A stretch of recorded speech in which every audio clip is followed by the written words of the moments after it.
Is this on? Can you hear me? Oh, hi everyone. I just wanted to take a moment to welcome you on behalf of the Bellevue Schools Foundation. My name is Allison Frey. I'm the immediate past president of our lovely foundation, and I am completely honored to be introducing you guys to the mental health assistance team. I feel like the MHAT team are the rock stars of our district. And if I start crying, I apologize in advance. I get very emotional when I talk about this subject. I was brand new on the Bellevue Schools Foundation board in 2017 when we started talking about mental health assistance within the schools.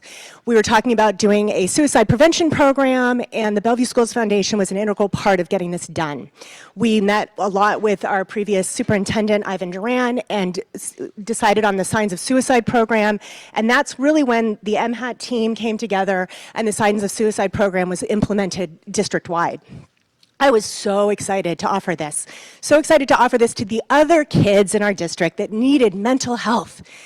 And then, within that year, all 3 of my kids were diagnosed with anxiety disorders.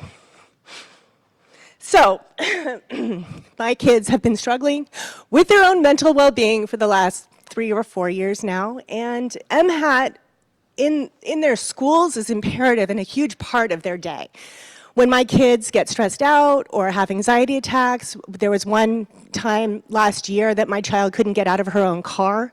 The MHAT team was on site to be able to help her through whatever she needed to be helped through without me having to be on campus. She got immediate responses. It was amazing to me that we could offer this.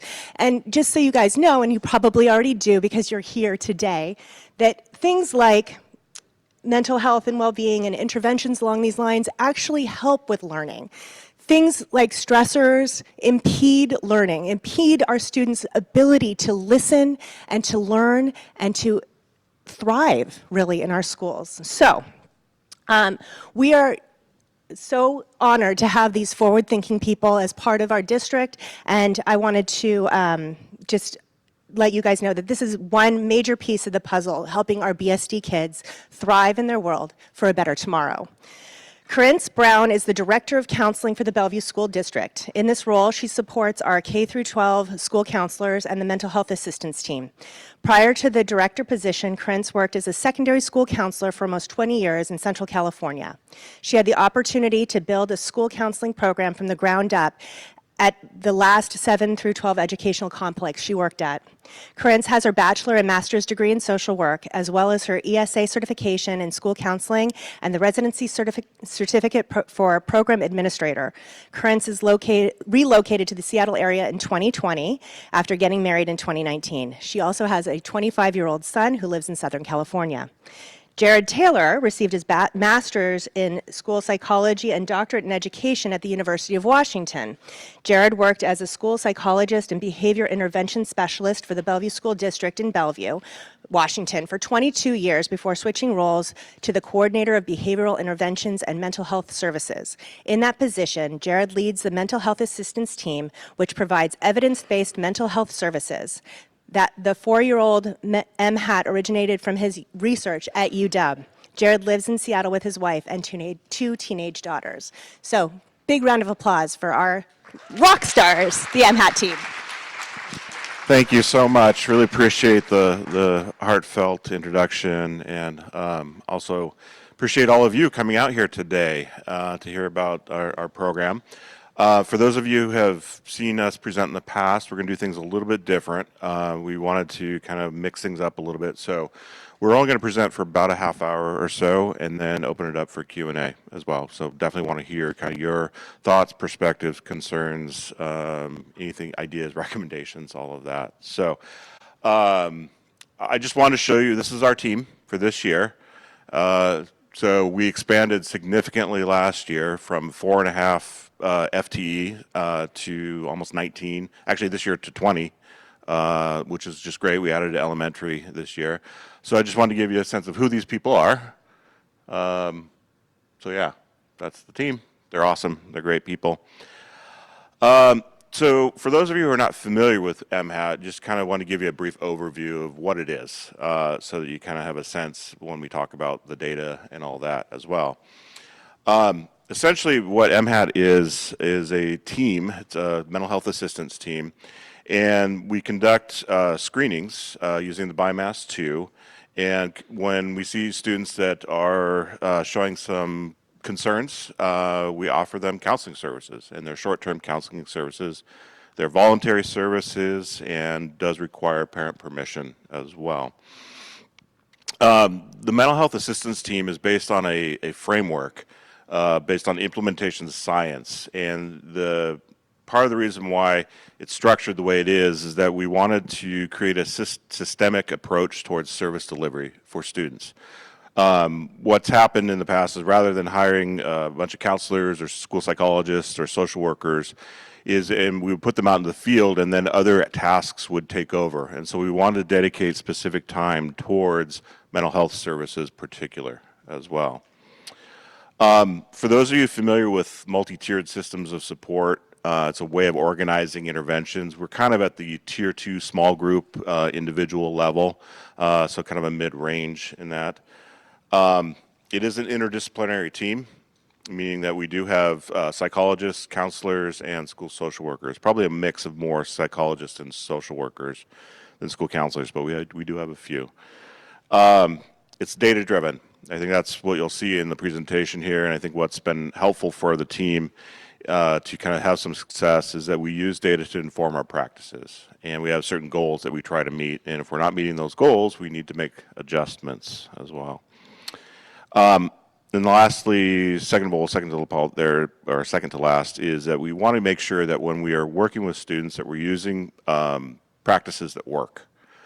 So we use a combination of programs, skills called cognitive behavioral therapy or dialectical behavior therapy or behavior activation, a variety of different tools that we use with kids that have been shown through research over the years to be effective. And then lastly, another part of the role is just coaching and consultation. So whenever a teacher or a parent or staff member has a concern about a student, we can provide some support for that person as well. So why does MHAT exist? You probably already know this based on what happened with COVID, unfortunately. A lot of these data are pre-COVID. So just to give you a sense of before COVID, there were issues. And about 20% of all kids that's 1 in 5. So out of every 30 student classroom, there's 6 kids there that having mental health issues or needs. And so the problem is that we were having really poor access to services.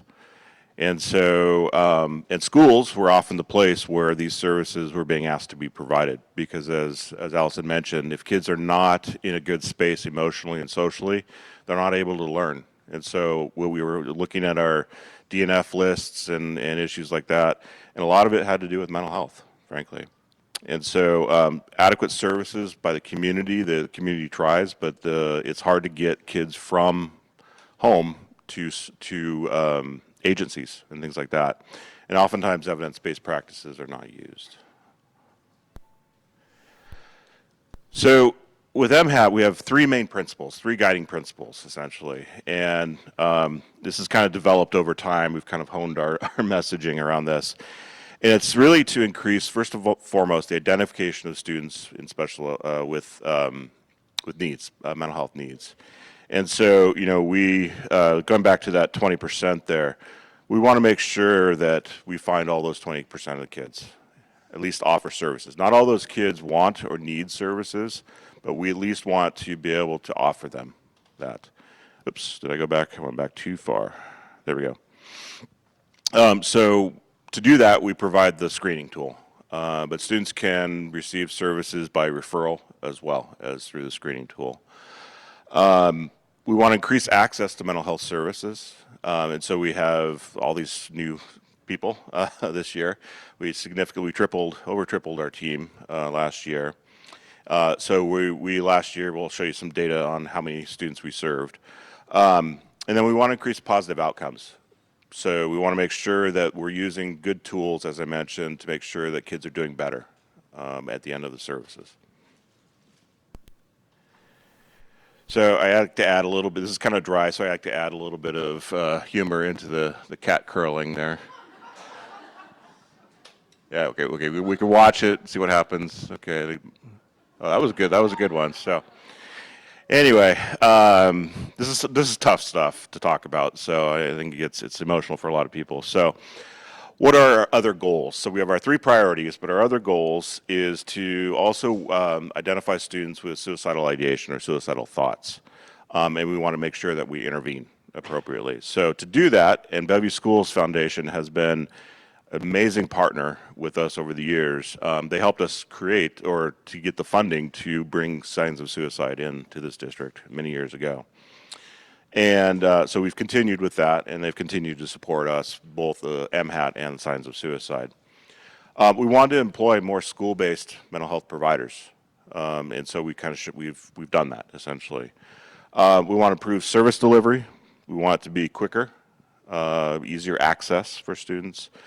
The other thing is increased sustainability through professional development, consultation, coaching, and supervision. The research that I conducted showed that people were more likely to implement really high quality interventions if they have a support network around them, which makes sense in many ways. And so we have weekly consultation, we have outside professionals from University of Washington, from Harborview, from all over the country coming to support us as well with our learning. The other thing is that we want to, really focus on equity and make sure that we're providing, equitable services to students of color as well. And in fact, what we found over the years by analyzing our data and disaggregating our data is that there's definitely disproportionality in how students are experienced in the Bellevue School District. And so we've tailored some of our language, in particular about how we serve students, how we offer services to make sure that it's more inclusive and more supportive, to take into consideration different cultures and thoughts about mental health and well-being as well. This is more related to special education, but sometimes the only game in town was special education for services, and so we're trying to prevent students from going into special education by providing high quality interventions before that as well. And then lastly, as I kind of mentioned before, is that we're trying to do this in a systematic way, have a very structured, very organized approach towards it, and consistency across the way. So let's talk about some results. And kind of look at this. I look at this in the frame of the increasing identification of students, increasing access to services, and increasing outcomes. And so what you can see on here is last year we screened 6,700 students, and what the areas over there: conduct, negative affect, cognitive attention, social, and academic functioning are all areas on the BIMAS 2. There's kind of scale scores. Conduct looks at externalizing behaviors like acting out, like fighting, swearing, drug use, lying, things like that. Negative affect really is about anxiety and depression. Cognitive attention is about executive functioning, skills like planning and organization and kind of memory types of tasks. Social is social skills, how you get along with others. And then academic functioning is not necessarily academic skills, but is how they feel like they are functioning within the school environment. We do have, I see people taking pictures, and that's awesome. We do have handouts, I believe, that will be available. Is that correct? Okay. That will have this data for you as well, this presentation, plus a few other things as well. And then lastly, the self-harm ideation. There's a question, question 24 on the BIMAS 2 that it's very brief. It just says, have you thought about harming yourself? So it's kind of vague in the sense of it could be suicidal ideation, it could be non-suicidal self-harm, or it could be bumping into walls. Some kids interpret it as such, which makes for interesting conversation. Kind of fun, actually. So what you'll see here is that our average for that one is about 20% over the years. That's been steady. It's gone down this year, which is interesting. So our negative affect has been pretty high, about 35%. This does include students who we consider at risk or significant as well, because sometimes it's hard to tell which is which, and sometimes kids underreport. Okay. So I just want to show you current results. So we finished the first round of screening at the middle school and high school, and we're doing 2 rounds this year. We decided rather than doing them all at once to screen half the students at the beginning of the year and then the other half at the beginning of the second semester. So you'll see that actually things are a little bit down number-wise. Not sure exactly why that is. Hypothesis, anything could be that some of the work that we were doing is taking hold, maybe, hopefully. It could be that kids have learned that not to report things on the biomass too. That's also possible. Could be that kids are choosing not to take the biomass. I haven't looked at the return rates yet as well. It is also down because our numbers are down in general. Enrollment is down. So you'll see. So we're down from 20% in self-harm ideation from last year to 17. So I hope that's real. I hope that's real. All right. Is this you, Kerince, or is this me? I can't remember. Is that me? Okay, the last slide. Okay. So one of the things about the MHAT is that we're not trying to make money off it. We really want this to be something that other people could benefit from, use, if it seems to be a program that works. So far, a lot of the data shows that it is working, meeting those goals that we want. So what we've done is to try and increase advocacy elsewhere and sharing the work. We've provided talks at a variety of different conferences, such as the School Social Work Conference. We just, a couple weeks ago, we talked with the State Association of School Psychologists. And then we have the Advancing School Mental Health, which is a great conference where actually I found out about signs of suicide and biomass too. So that's a very important conference for our work. And then we're slated to speak at the National Association of School Psychologists as well.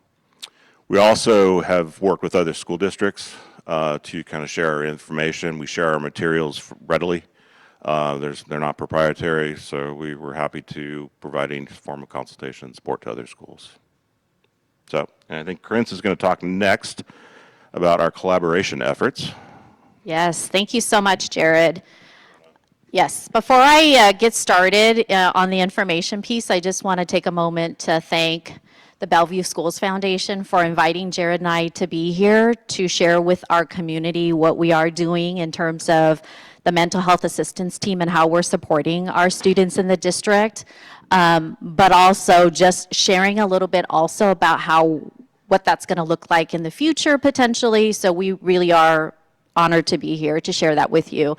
And then just as Jared mentioned, without the partnership of BSF, we wouldn't have been able to even jumpstart this whole thing in terms of the signs of suicide, and then we decided to couple it with our BIMAS 2 and have our MHAT counselors do the screening piece. So thank you very much.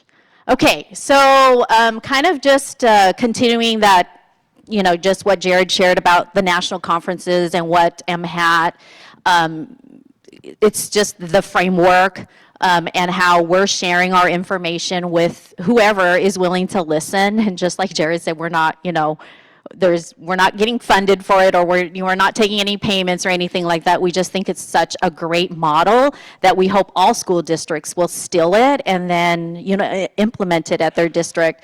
But in addition to everything that Jared shared, we are also actively collaborating with Children's Hospital, with Overlake Hospital, and also the EBTCS in our work. I know that we have met several times already with Children's and Overlake to try to help establish more communication protocols, because oftentimes, we send our students to the emergency department when they, obviously have suicidal ideation. We have no idea what that process looks like for our students and their families.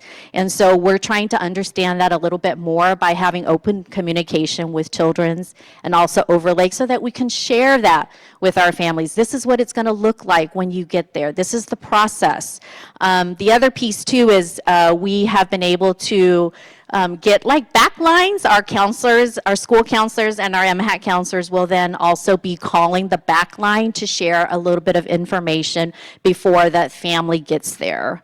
because, you know, I know that our school staff will try to share when a student has to be transported to the hospital for a further evaluation. I mean, the parent is not listening, right? I mean, they're just worried about their child. They're not going to remember all of the different things that the school staff is sharing with them. So we try to do that, bridge that communication by providing information as they are en route to the hospital. So it's been a really great conversation, and we're going to continue meeting with the emergency room staff, emergency department staff at both of those hospitals, because that's where most of our kids go in Bellevue.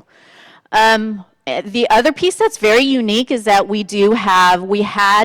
most people don't know, but we ran a group last year with some of our funding. We had one of our MHAT leads, Alyssa Symes, collaborate with EBTCS to provide a parent support group for those that have students that have, you know, school refusal.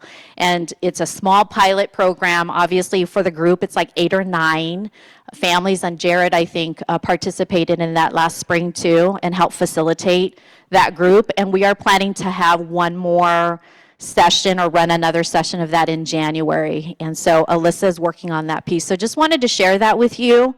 It's, like I said, very small scale, very like pilot base, and then we'll see how we can potentially increase it on a larger scale to support our parents in the community to help their students come to school, because we know that that's where, you know, they're going to be most successful, is if they're able to come. Okay, we get this question a lot. What's the difference? Like, we say counselor, right? Are we talking about school counselors? Are we talking about MHAT counselors?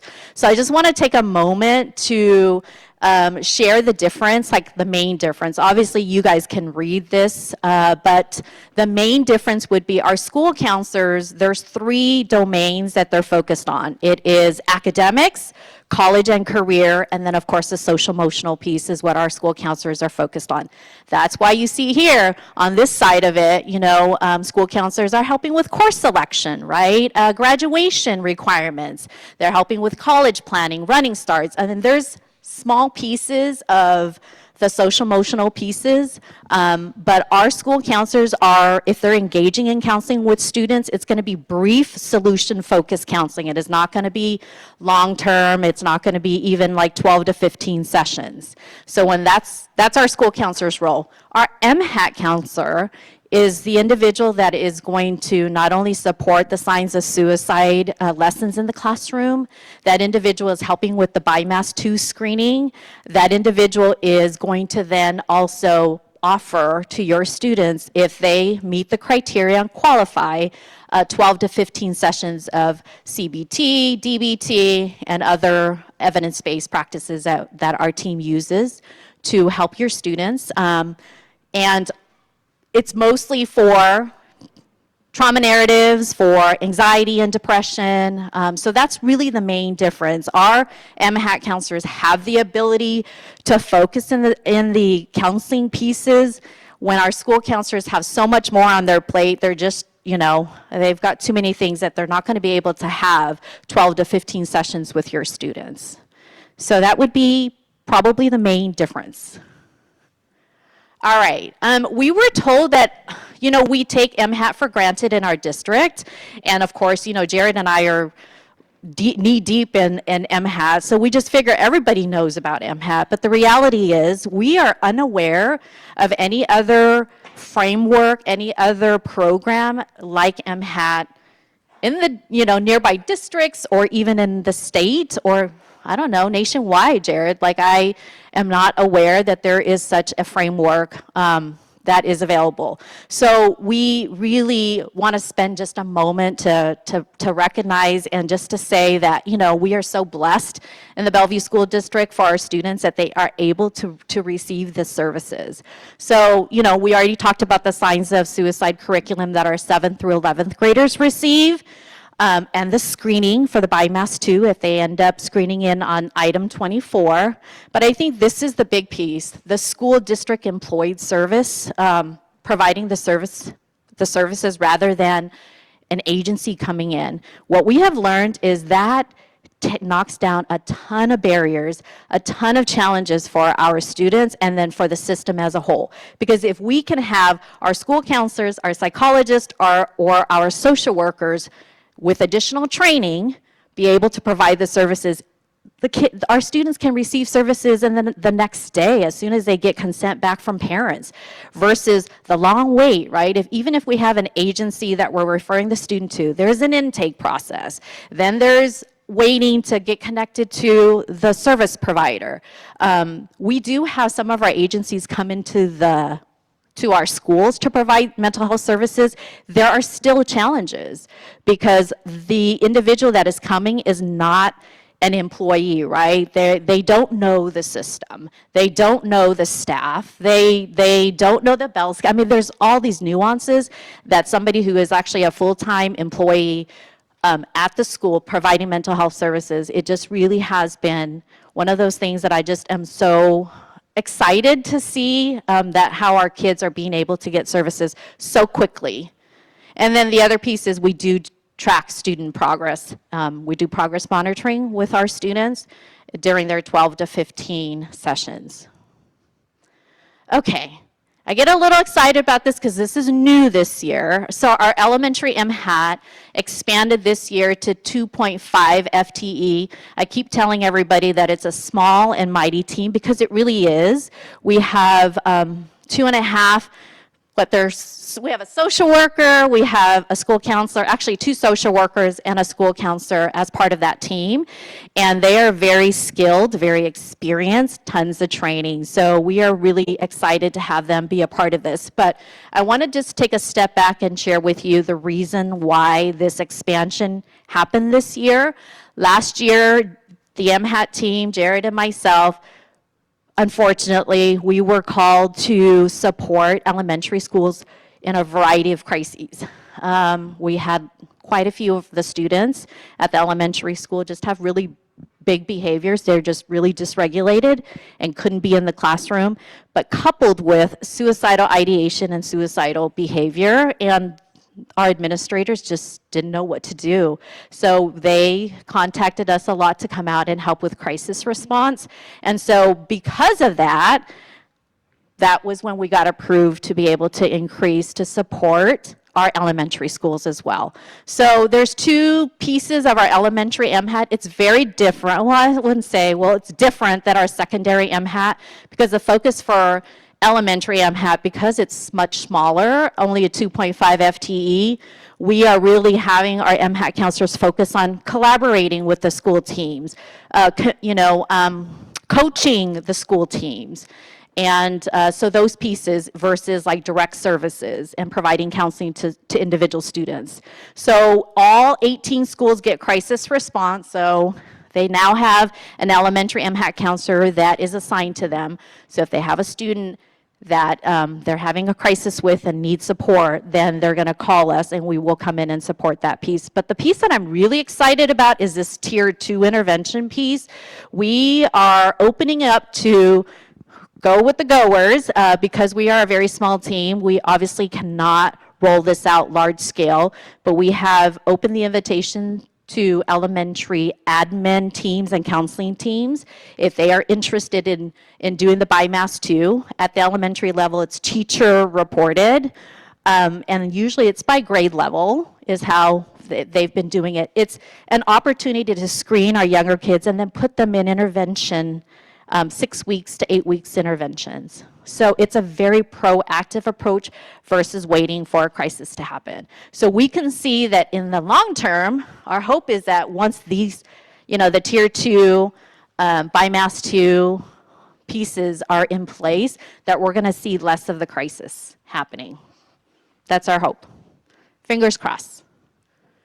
Okay, next year, I've been really excited to share with you like the expansion, how big our team is this year.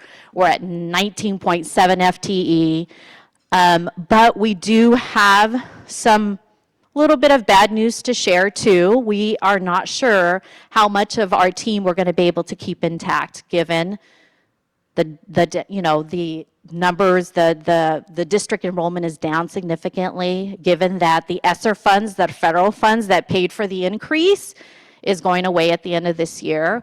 So Jared and I are we are looking for additional sources through grants and those types of things to see if we can do our best to keep our team intact, because we know that this is a really important service to our students, and we're hoping that we can keep everybody. But the reality is there's a huge possibility that there's going to be a reduction next year. Yes, whatever it takes. Whatever it takes.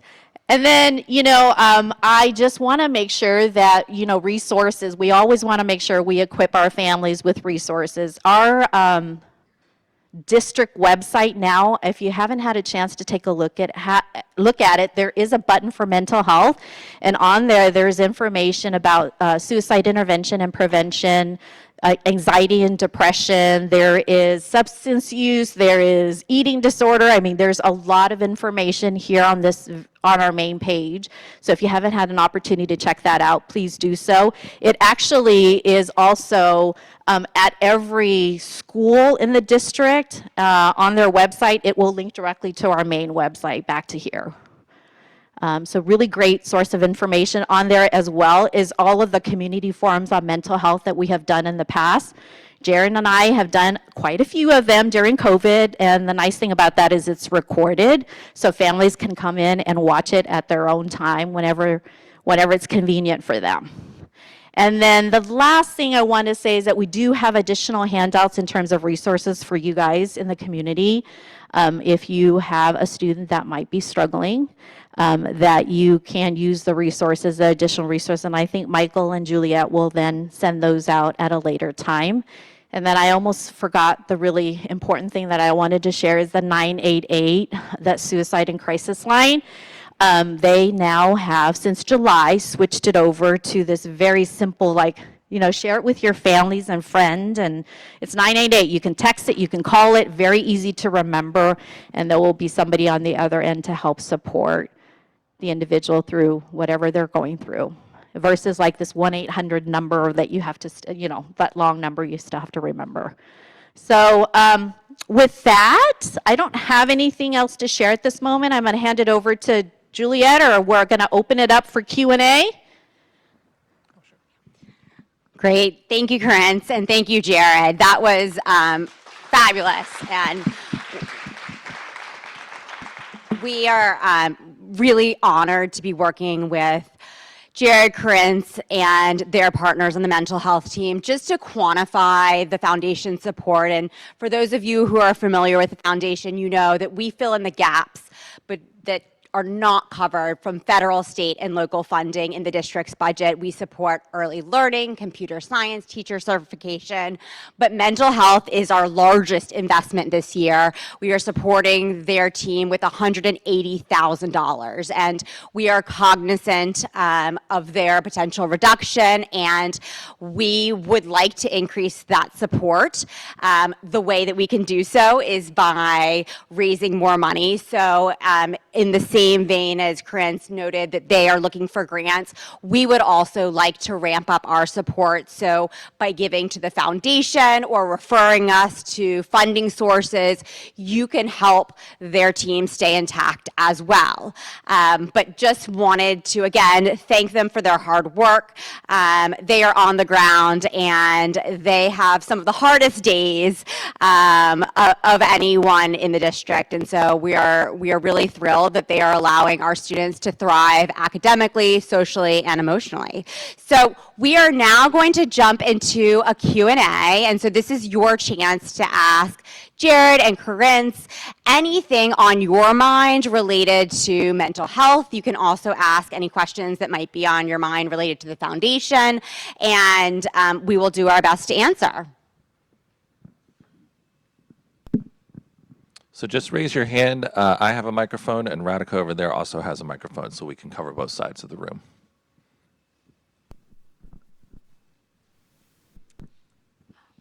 Hello, my name is Laura Del Mendo. I work with For Tomorrow here in Bellevue.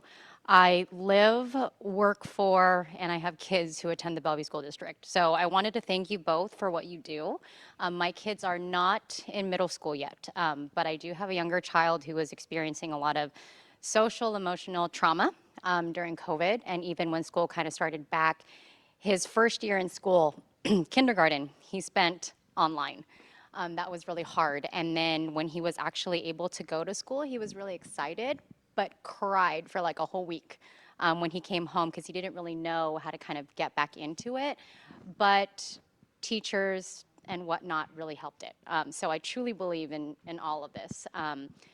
My questions, though, one of them that I was really into was you were talking about the BIMAS, is that what it is, the survey?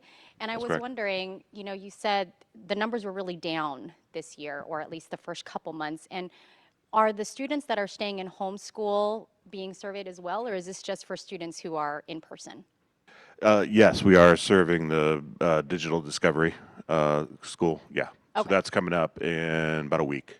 Oh, okay. Okay, so So- possibility numbers go up or, Yeah, I don't know. I mean, it's that. So we're only serving right now 7th through 11th, and that's about 120 kids or so. okay. So I don't expect the numbers to go significantly different, but we'll see. And then last question, the, what was it? Oh my gosh, I had it. Oh, the Kerince was talking about for the elementary schools that they can opt in. Is there a reason why it's just not required for them?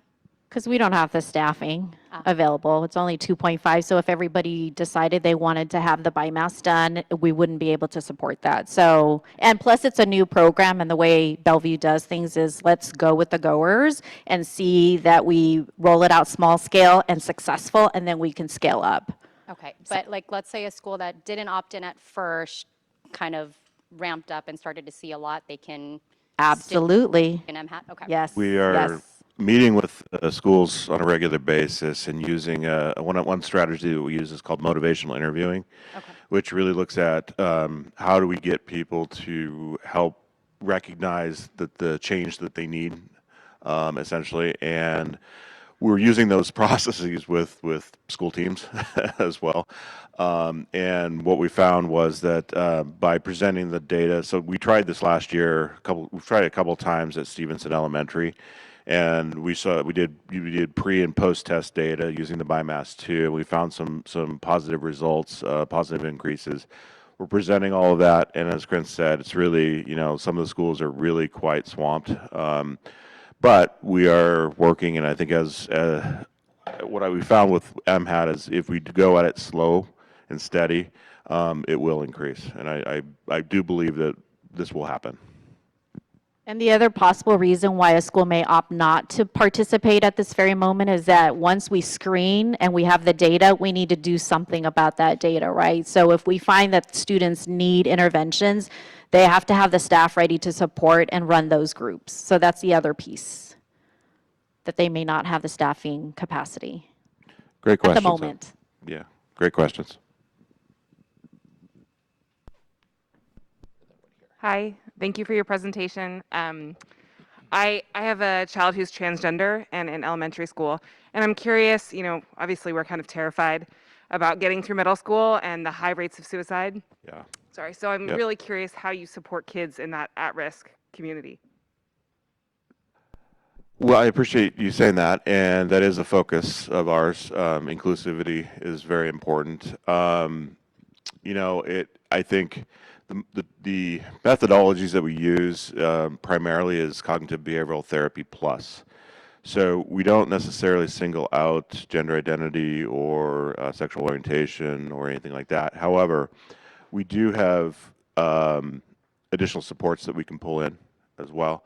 I think we've had a number of students who are identified as transgender or non-binary that work within with our MHAT counselors, and we do some training on that as well to support those kids. I think we could probably do more, just to be honest with you. We do partner with other outside agencies like Trevor Project, Lambert House, things like that as well to kind of get those supports.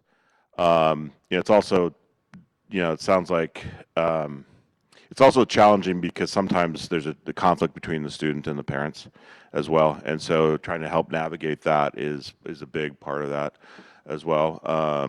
Trying to think what else. Do you have any other thoughts about what we've done? Yeah, no, the only thing I was going to just add is because we know of that statistic, right, that we know our LGBTQ plus community, has a higher rate of suicide, that information is something that we put out district-wide. So I am in charge of creating that PowerPoint and the information that goes out district-wide, and that is one of the things that we have added and pointed out very, very clearly to our staff who is interacting with our students, and so that they know that if a student identifies as LGBTQ plus, that we need to, there's got to be an extra layer of attention, extra layer of love, and, just TLC, right? And making sure that we connect with that student so that they have a trusted adult on campus. Also, from a hiring perspective, we want to have a very diverse team because we want our team to be able to be representative of the population that we serve. And so, there's things that are obvious and there's things that are not. And so we can't ask about the things that are not, but we definitely have a very diverse team. And that's something that's extremely important to me, them to make sure that we have people who can really understand the experience of people that are not, a typical kind of what we've served in the past as well. And we'll continue to have that. I actually was wondering, I've been to a few of these sessions now, and I love hearing about all the great work that's been done, especially the growth and the progress that's being made. I would love to hear about some of your success stories, cases that have come through, anonymous, of course, but like where you've been able to get traction and individually, like we made a difference for this kid. And in particular about the whole school refusal thing, I would like to hear more about that as well. Well, we don't have a ton in regards to the school refusal. As I mentioned, it is a pilot program right now because we're only able to serve like 8 or 9 parents that have a student that has school refusal. So our person to contact is Alyssa Symes on our MHAT team. And there's criteria that the family needs to meet, right? It's a pretty huge commitment on the family side of it to be meeting you co-facilitated, so you probably could give more details in terms of Twice a week, yeah. Twice a week and then for homework as well. and homework. And homework, yeah. Yeah. So I think the first thing is if you think that that's a service or, you want to be part of that group where she provides support and, just strategies and interventions too for parents, you can reach out to her and I'm sure she could do, just make sure that the criteria are met before that she could say yes to the group. One thing that I'm excited about that process is that in the past and even to today it's a very punitive process. There's the Becca law, and so parents get a call, kids get calls around this, and it's very scary. And a lot of school refusal has to do with mental health. Not all, but a lot of it does. And so rather than taking a punitive approach, we're trying to be a supportive, use a supportive process, collaborating with parents on how do you get kids from the home to the school, that type of thing, and what types of processes you use and rewards and boundaries setting and things like that. So it's really helpful. As far as success stories, I'm trying to think of some off the top of my head. We've had a couple of kids that have I don't know if you saw if you were at the luncheon last year, the BSF luncheon.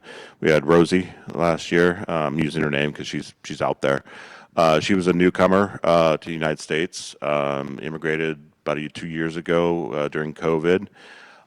Knew nobody here, and one of our MHAT counselors, Ruth Rosas, who's at Interlake High School, speaks Spanish, and so Rosie did not speak any English at all to start with, very little English, and she was having a lot of hard times and really adjusting not only to a new country, a new life, COVID, all of that.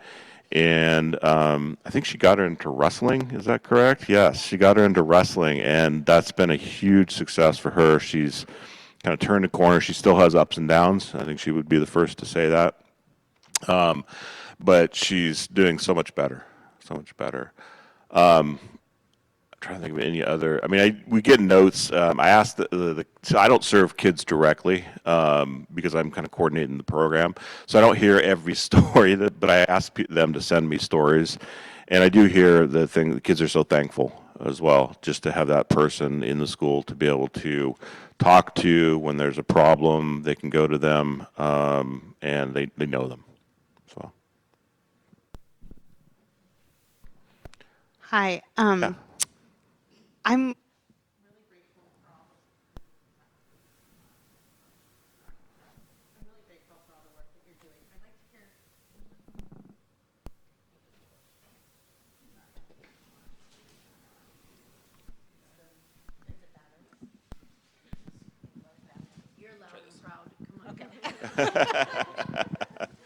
Okay, I'm really grateful for all the work that you do, but I'm concerned about the funding gap coming.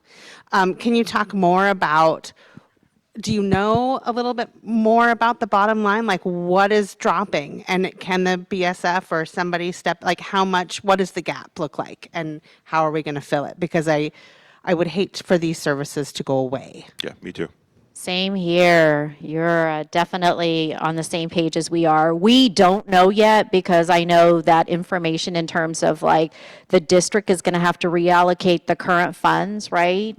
To then because the federal grants are going away, and that's how we were able to add these 14 positions or so to the current team right now. And so that's a conversation right now that we are starting to have, and that we will have to know for sure. I would say probably January, February, as they are trying to figure out what the budget's going to look like for the for next year, 23, 24 school year. So I'm wondering the same thing as the person who, is supporting this team. So Just one, Sure. I'm sure you will anyway, but just advertise early and often, because I think it takes parents a lot of, this is going, before they're like, oh, maybe I should, do something about that. So early and often. yes, we can use your help. I'm not to call up. Well, I am going to call out somebody specifically. Maria has been very helpful. Thank you for advocacy around this as well. We've been talking to politicians in the area as well, and trying to kind of stir up support as well, and kind of raise the alarm. It's hard because the district administration clearly knows that this program is needed and is helpful, and there's just going to be some really hard decisions that are going to have to be made. So. And I can speak for the foundation, and we vote every year based on how much we raise, what we can allocate back. So there's a direct correlation between the community's giving to the foundation and then what our budget is. So we have $800,000 to distribute this year. If we had raised more money last year, we would be able to distribute more this year. So right now, we are raising money for programming like mental health next year. So if you're wondering what can I do beyond investing directly in mental health, and anyone can make a restricted gift to mental health, you can also share the information that's going to be coming your way with your community. You can share it on Facebook, neighborhood posts, whatever you believe helps to get the message out there. We also have materials that can help with that in terms of building the case for support. So we're gonna continue to support the mental health team, but our ability to fund is directly based on how much we can raise from the community. And that is going to conclude our Q&A. So again, So Jared much. and Kerince, thank you Thank you. so much. Good. No, it's an honor for us to have these services for our students. And And I don't know if I had a chance to introduce myself to everyone. I'm Juliette Buder, the Executive Director of the Bellevue Schools Foundation. And the last piece we have to our luncheon today is we have a guest speaker from another community group, the Program for Early Parenthood Support. Gloria Martinez is here to share about a new program for teens and adolescents. So I will hand it over to Gloria. Just to be clear, this is not a program within the district. Gloria will share more about the services available, but we wanted to use this chance to provide Gloria with a forum. Thank you so much. Good afternoon, everyone. I just wanted to say my name is Gloria Martinez. I have been working in this nonprofit organization for a couple of years that you maybe heard about it. It's PEPS, the Program for Early Parent Support. And yeah, well, I had been working with PEPS for almost 6 years. They have programs to support newborn parents with newborns, and they had been growing. I had been leading all of the groups they had, and now after the pandemic, we started to see that we have to grow up with the parents, and started to create a new program that is precisely for parents of adolescents and teens. And that's why I'm going to talk today. Yeah, well, I have to share that I am a psychologist from Colombia. I had a lot of experience working with families, with teenagers, with adolescents especially. I have a day-to-day experience now. I have an 11-year-old at home. So that has been giving me a real experience of really all of these theories, and that some of the things that I'm always talking with the parents. But it's a reality when you become a parent of an adolescent. And that's why we started to see, and I wanted to share why PEPS decided to create this program.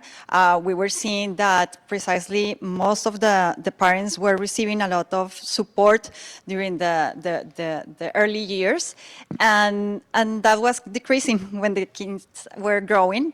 And that's precisely the stage of the life of the kids that they need more support. And sometimes the parents, they don't know how to cope with all of these changes, what they are going through their kids. So precisely, PEPS, what they wanted to do is just create more support, reduce the kind of feeling of parental isolation that sometimes we have, that the parents are feeling that this is only my problem, that nobody else is living this, or that my kid is the only one that is having these issues. So we try to reduce that and create that peer support. And the other part is precisely all of the situation with the pandemic. We have been seeing that the adolescents usually have a mental health challenges, but the pandemic increased that. And sometimes it's hard to identify. And I was lucky just to hear what all of Bellevue school districts are creating for support the students. But for the same side, well, we have to support the parents, that we know that some of the kids, they are not expressing what they are feeling, what they need. And the same still, the parents are like, I don't know how to deal with all of these situations. So I just wanted to share with you about that we wanted to create that option for the parents. And all the curriculum in PEPS is grounded in one of the models that the Center of Study of Social Policy have, that they have like 5 protective factors model. And I'm not going to be trying to deep and talk about that. So if you want to have more information about this model, you can go to the website and receive the information about it. But I just want to share with you that all our curriculum, but especially the PAD program, the Parents of Adolescents and Teens, are also supported by this program. And they have precisely a model that it's youth thrive, and we try to cover all these protective factors during our sessions. So it's precisely to provide information of what is the adolescent going through, the changes that they have during the areas of cognitive, the social, the emotional part, and that the parents can understand what is happening in the life of their kids. Of course, the other part is that they find a social support, the peers that they are living the same situations, and that they can exchange ideas of the challenges or tips and ideas that are working in their families. And of course, all of this is trying to help the parents and the adolescents to have more resiliency and have a better relationship. How we are doing this is precisely through our program. So it's a 9-week program. Each week we are meeting for 2 hours, and during those 2 hours, parents are exchanging the highs and lows. Like I said, just exchanging what are working for them, what is the challenging moments or situations they are going through, and being able to have a conversations about that. And then we are having specific topics that they need to learn about. So it's more, you can see some of the topics that we cover. We have like 14, more than 14 topics. And we are also providing these groups in Spanish. We have a partnership with another organizations. In Snohomish, I know that some of the organizations are covering this in person, and another organizations are doing it virtually. So we are trying just to share this, and of course the curriculum is in Spanish, so we can provide all of the resources as well in Spanish. All of the facilitators, they have a background in psychology or have a lot of experience working with adolescents. So that we can really provide, well, this is more like a peer support program, but still we need to have a lot of knowledge in some cases that they need to go through deep information through the sessions. And like all the programs, we have like a flexible pricing. And precisely that we also need that support to have that flexible pricing. But yeah, definitely something that we are very proud of is that we are receiving a very positive feedback. We have been offering these sessions for almost two years now. And from a scale of 1 to 10, the parents are giving us a 9. So that's a very, very positive feedback. Like it says, 68 of the parents that are attending the English groups, they are willing to return to a new group with new topics or even with the same topics. We always need to reinforce the information that we are receiving, right? And the 89% of the parents that are receiving the groups in Spanish, they are willing to participate again in another group. So it's giving us really a positive information. We are always open to receive that feedback because we wanted to provide a better service. And that's why, well, right now what we want is just that continue talking with the community. This is a very new program, so far we are just extending the information. PEPS has been here for just supporting the parents of newborns or babies, but we wanted to spread the word that we are opening these groups and these sessions for the parents of adolescents. And yeah, so if you need to have more information, if you wanted to receive the programs at your schools, or we need to talk with the PTAs of the different schools, you can also share this information through the social network. Because precisely what we want is that all the parents knows that there are tools around in the community, that there are things that maybe we don't know, but some others may have more information about. So I have some flyers with the website, and you can see here is the email of our program manager. She can give you more information about the sessions and the programs and the way that we can register. On the flyers, we have the QR code for the registration, and if you have more questions, I'm happy to answer that. And thank you so much, Bellevue School, for helping us and to provide this space. Thank you. Great.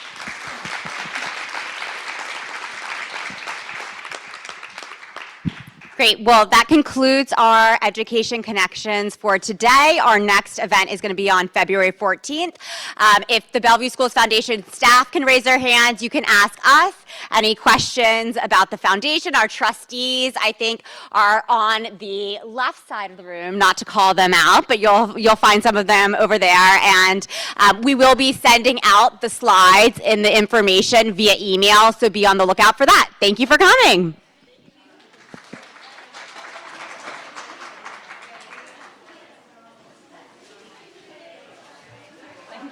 Just precisely in the middle of the conversation. I hate when that happens. Yeah. And precisely when you have to talk, no? But thank you so much for, and I love to hear all that because it's a connection